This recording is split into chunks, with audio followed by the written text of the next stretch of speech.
Hey guys, Blue State Conservative here, coming to you from Portland, Oregon. Well, the other day I watched a devastating video and I'm going to share that with you here today.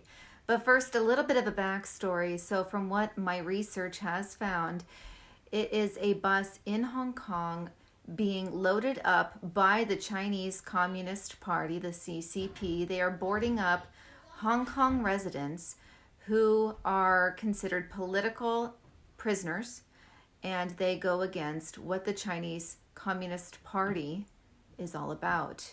They boarded them onto a bus and shipped them to a re-education camp on the mainland. And in the video, you will see their friends and family of these prisoners pleading for them to be set free and desperately saying goodbye. Here it is.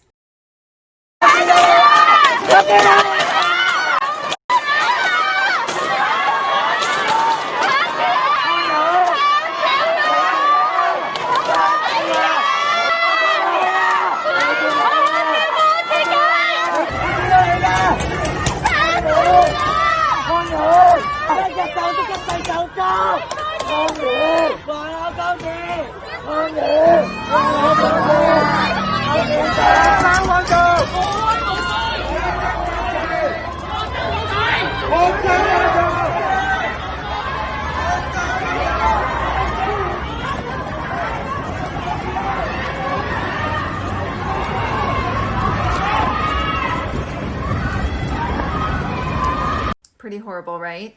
Well, on that bus, there are 3 people that I was able to find names on and a little bit of a backstory. So we have Joshua Wong, Ivan Lam, and Agnes Chow. They spearheaded the Umbrella Movement in 2019. Now, from what I found, the Umbrella Movement is a pro-freedom, pro-capitalism movement. And in 2019, you probably saw huge protests in Hong Kong where the people were taking it to the streets, basically saying, no, you're not going to take away our freedom. You are not going to take away our ability to practice capitalism in our economy. And actually, gosh, over 10,000 protesters were arrested by the Chinese Communist Party. And actually, from what I found, the Umbrella Project and these freedom protesters, they were actually becoming unmanageable for the Chinese Communist Party. And then the coronavirus hit, and then there were incredibly strict lockdowns all throughout Hong Kong. So here we are. In 1898, Britain leased Hong Kong from China. It was a 99-year lease. Hong Kong was returned to China in 1997. Under the agreement that there would be a 50-year extension for the people of Hong Kong where capitalism would be allowed. Now, we all know 50 years has not gone by, and here we are. The Communist Party of China, the Chinese Communist Party, they want Hong Kong to be ran just like they are. And freedom and capitalism, that's a threat to them. Well, here's something else that I found interesting that I was not aware of. Actually, in July of 2020, President Donald Trump stepped in and signed an executive order. I don't have this memorized.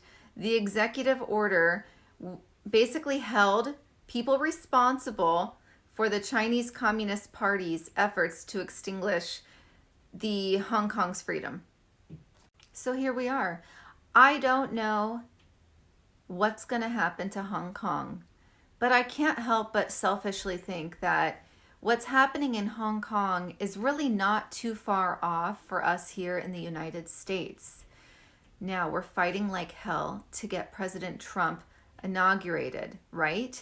Us patriots, the real patriots, know that there is still a chance, and we are not comfortable saying, oh, he can just run in 2024. So for those of you who have said that, please stop. Please check yourself. For those of you who have said that we need to accept what's happening and move on, you should be ashamed of yourself. I'm serious. President Trump won. Biden did not win. Okay? Let's remember that. And for those of you who follow me, and I appreciate your support, please don't message me and say, I'm so upset that Biden won. Check that. He didn't win. I know what you mean. What's happening is upsetting. Don't lay down and take it.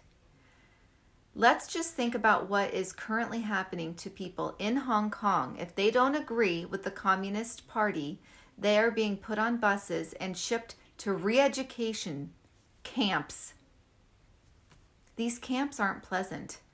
You know, I'm going to do another bit on Muslims that live in China. They have been going to these re-education camps. A lot of them have done most of them have done absolutely nothing wrong. They are a threat to the Communist Party because they think differently. And they are tortured in these camps. So I will do another bit on that. I've watched quite a few interviews from people who have gotten out of these camps. But this is not far-fetched for us here in the United States. Keep fighting.